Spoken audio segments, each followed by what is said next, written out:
स्थापकाय च धर्मस्य सर्वधर्मस्वरूपिणे अवतारवरिष्ठाय রামকৃষ্ণায় তে নমঃ। সকলকে নমস্কার। আজকের ভিডিওতে আমরা জানব আত্মারামের কৌটো কী বা তার অলৌকিক ক্ষমতা, কেন স্নানযাত্রার দিন আত্মারামের কৌটো পূজা করা হয়। আত্মারামের কৌটো এই শব্দটিতে কত স্মৃতি, কত লীলা যে জড়িয়ে আছে, এই আত্মারামকে কেন্দ্র করে তার ইয়ত্তা নেই। স্বামীজি ও তার সন্ন্যাসী গুরু ভাইদের প্রত্যেকের স্মৃতি জড়িয়ে রয়েছে এই আত্মারামকে কেন্দ্র করে। শ্রীমদ্ ভাগবত মহাপুরাণে আত্মারাম সম্পর্কে বলা হয়েছে, আত্মারামাশ্চ মুনয়ো নির্গ্রন্থ অপি উরুক্রমে কুর্বন্তি অহৈত কিম ভক্তি মিথ্যাম ভূতা গুণো হরিহি। ঠাকুরের দেহত্যাগের বছর অর্থাৎ 1886 সালের জন্মাষ্টমীর দিন ঠাকুরের সন্ন্যাসী ও গৃহী ভক্তবৃন্দ যোগোদ্যানে তার অস্থি একটি কলসের মধ্যে ভর্তি করে প্রথম সমাহিত করেন। ঠাকুরের প্রথম সমাধি মন্দির গড়ে ওঠে চালাঘরে, সেখান থেকে আজকের পাকা মন্দির, আর তার পরের বছর থেকে এই উৎসব চলে আসছে। আত্মারামের কৌটো আসলে ঠাকুরের অস্থি সমন্বিত একটি তামার কলসি, যা স্বামী বিবেকানন্দ প্রথম মাথায় করে বেলুড় মঠে নিয়ে এসে নিজ হাতে পূজা করে প্রতিষ্ঠিত করেছিলেন। বর্তমানে এই আত্মারামের কৌটো অর্থাৎ তামার কলসিটি বেলুড় মঠে ঠাকুর শ্রীরামকৃষ্ণদেবের শয়নকক্ষে রাখা থাকে, যেখানে সর্বসাধারণের প্রবেশ নিষেধ থাকে। বেলুড় মঠে ঠাকুর শ্রীরামকৃষ্ণদেবের মন্দির প্রতিষ্ঠার পর আত্মারামের কৌটো থেকে পবিত্রপুত অস্থির অল্প অংশ একটি রূপোর শিবলিঙ্গে স্থাপন করা হয়। এই শিবলিঙ্গকে আত্মারামের কৌটো স্বরূপ হিসেবে পুজো করা হয়। বেলুড়ে প্রতিদিন পুজো আরতির সময় এটি বের করা হয়। এছাড়াও রামকৃষ্ণ মঠের বিভিন্ন গুরুত্বপূর্ণ কেন্দ্র যেমন কামারপুকুর, যোগোদ্যান, কাশী, বারাণসী, চেন্নাই প্রভৃতি কেন্দ্রে একইভাবে আত্মারামের রূপ ও শিবলিঙ্গ রাখা আছে এবং যেখানে নিত্য পূজা করা হয়। এখন আমরা জানব কেন স্নানযাত্রার দিন আত্মারামের কৌটো পূজা করা হয়। বছরে মাত্র 3 দিনই বা কেন আত্মারামের এই রৌপ্য শিবলিঙ্গ সর্বসমক্ষে এনে পূজা করা হয়? কিন্তু সেই 3টি দিন কি আমাদের আগে জানতে হবে। প্রথমটি হলো জগন্নাথ দেবের স্নানযাত্রার দিন, দ্বিতীয় দুর্গাপূজার অষ্টমী বা মহাষ্টমীর দিন, তৃতীয় শ্রীরামকৃষ্ণের জন্মতিথিতে। কি অলৌকিক ক্ষমতা রয়েছে আত্মারামের কৌটো, যা স্বামী বিবেকানন্দ নিজে 3বার পরীক্ষা করেছিলেন। প্রথম পরীক্ষা করলেন 1898 সালের 9 ডিসেম্বর।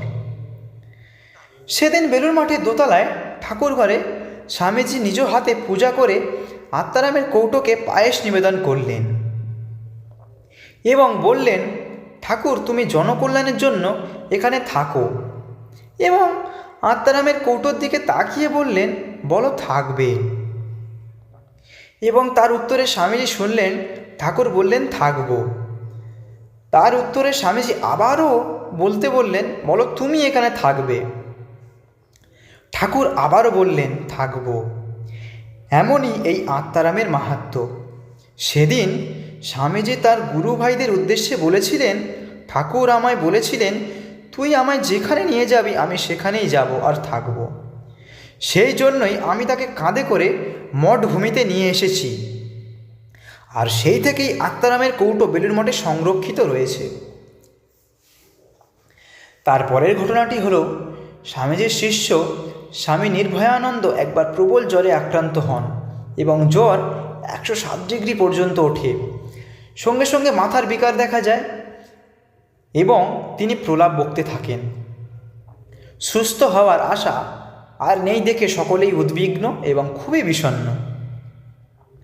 স্বামীজির চোখে মুখেও দুঃখ ও উদ্বেগ সুস্পষ্ট।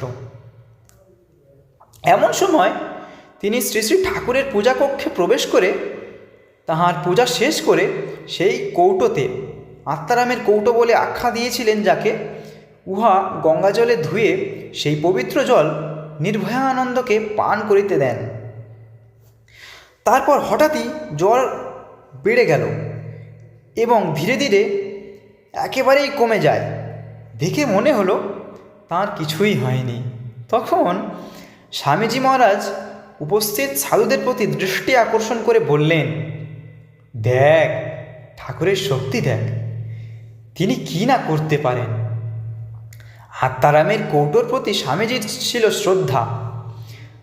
তাহার প্রতিদিনের কাজের মধ্যে ছিল ঠাকুর ঘরে প্রবেশের পর ঠাকুরের চরণামৃত পান, তাঁর স্ত্রী পাদুকা দুখানি মাথায় ঠেকাইয়া ও কৌটোর সম্মুখে স্রষ্টাঙ্গে প্রণাম করা। কিন্তু তার চিরকালই অভ্যাস ছিল বিচার করে প্রতিটা জিনিস গ্রহণ বা পরিত্যাগ করা। অতএব তিনি আত্মারামের কৌটোর পরীক্ষায় আবারও প্রবৃত্ত হলেন এবং তাহার অকস্মাৎ মনে হল, সত্যিই কি এতে আত্মারামের ঠাকুরের আবেশ রয়েছে? আচ্ছা দেখি প্রার্থনা করে। এই বলে মনে মনে প্রার্থনা করলেন, ঠাকুর তুমি যদি সত্য সত্যই এর মধ্যে থাকো তবে 3 দিনের মধ্যে গোয়ালিয়রের মহারাজকে মঠে আকর্ষণ করে আনো। মহারাজ তখন কলিকাতায় থাকলেও স্বামীজি জানতেন তাহার তখন বেলুর মঠে আগমন একেবারেই অসম্ভব। তবু এই অপূরণীয় বাসনাই তাহার মনে প্রার্থনা কক্ষে উদয় হল। পরের দিন স্বামীজি একটি কাজে কলকাতায় গেলেন।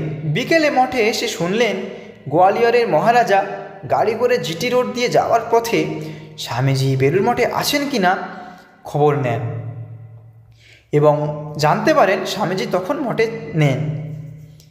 তিনি খুবই দুঃখ প্রকাশ করে ফিরে গিয়েছিলেন। স্বামীজির মনে পড়ে গেল সেই আত্মারামের কাছে করা তার বাসনার কথা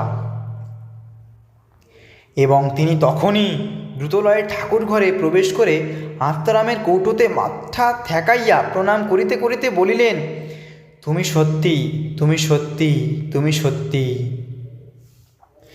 স্বামী প্রেমানন্দ সেই সময় ধ্যান করবার জন্য ঠাকুর ঘরে গিয়েছিলেন। তিনি এই সব কাণ্ড দেখে কিছুই বুঝিতে না পেরে চুপ করে দাঁড়িয়ে রইলেন। পরে স্বামীজির মুখ থেকে সব শুনে স্তম্ভিত হয়ে গেলেন এবং ওই ঘটনার পর থেকে মঠের সকলকে ওই কৌটোর পূজাদি করিতে আদেশ দিয়েছিলেন। সেই প্রথা আজও চলে আসছে।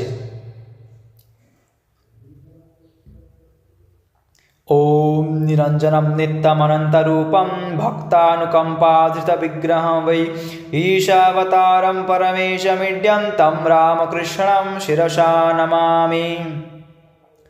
ভিডিওটি যদি ভালো লেগে থাকে তাহলে অবশ্যই একটি লাইক করবেন এবং প্রিয়জনদের সাথে অবশ্যই শেয়ার করবেন এবং সাবস্ক্রাইব করে রাখবেন এমন সব ভিডিও সবার আগে পেতে। ধন্যবাদ।